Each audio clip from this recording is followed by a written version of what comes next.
Hey tout le monde! Aujourd'hui nous voilà de retour avec une histoire. Elle nous vient de Azalea, qu'on appellera tout simplement Léa. Léa nous raconte qu'en août 2019, qu'elle a emménagé dans un appartement. Elle explique qu'avant elle vivait avec sa mère, sauf que celle-ci est décédée à cause d'un cancer et que par conséquent Léa est allée vivre avec son copain, avec qui elle était déjà depuis longtemps, et les deux vivaient aussi avec un de leurs potes communs que le couple connaissait déjà avant même de se mettre en couple. Elle dit ensuite qu'elle adore beaucoup l'endroit où elle habite parce qu'elle n'est pas très loin de la fac et que dans son quartier il y a tout ce qu'il faut, c'est-à-dire une pharmacie, des épiceries, supérettes, etc.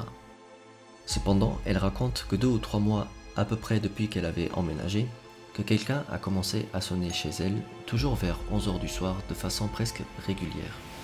Elle raconte que parfois c'était tous les soirs, parfois un jour oui, un jour non, et parfois il se passait plusieurs semaines avant que cela ne recommence. Cependant, elle insiste bien que c'était toujours aux alentours de 23h.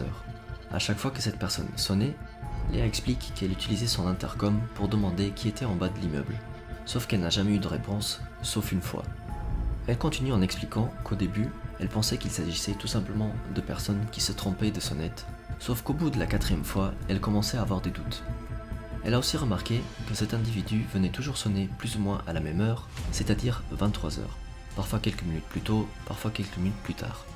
Elle explique aussi que comme son copain et leur colocataire travaillaient dans un bar, ils n'étaient jamais à la maison quand cela se passait, et elle avoue qu'elle commençait un peu à avoir peur.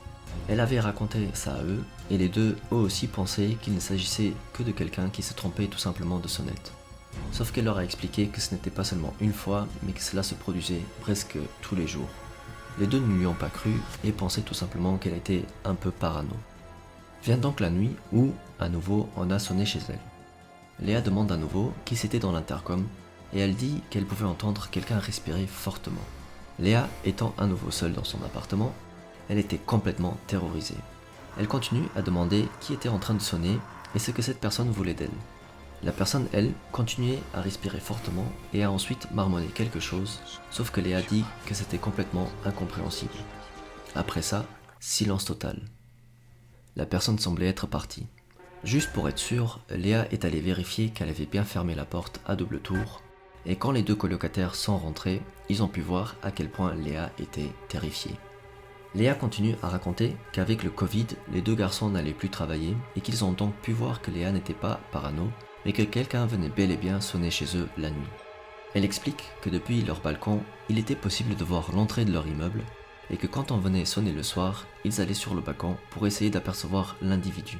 Mais comme il y avait un magasin en bas de l'immeuble, avec un genre de parasol que certains commerces ont pour protéger les gens du soleil ou de la pluie, il leur était impossible de voir l'individu. Voulant se rassurer, elle précise aussi qu'elle avait demandé à ses voisins si chez eux aussi on venait sonner tard le soir. Sauf que tous ont répondu que non, que ça ne leur était jamais arrivé. Au moment où Léa écrit son vécu, elle dit qu'il y a 2 semaines en arrière, ses colocataires avaient mis en place un petit stratagème. Les trois ont donc décidé que le pote du couple irait dans la rue un peu avant 23h et ferait semblant de fumer une cigarette un peu plus loin dans la rue.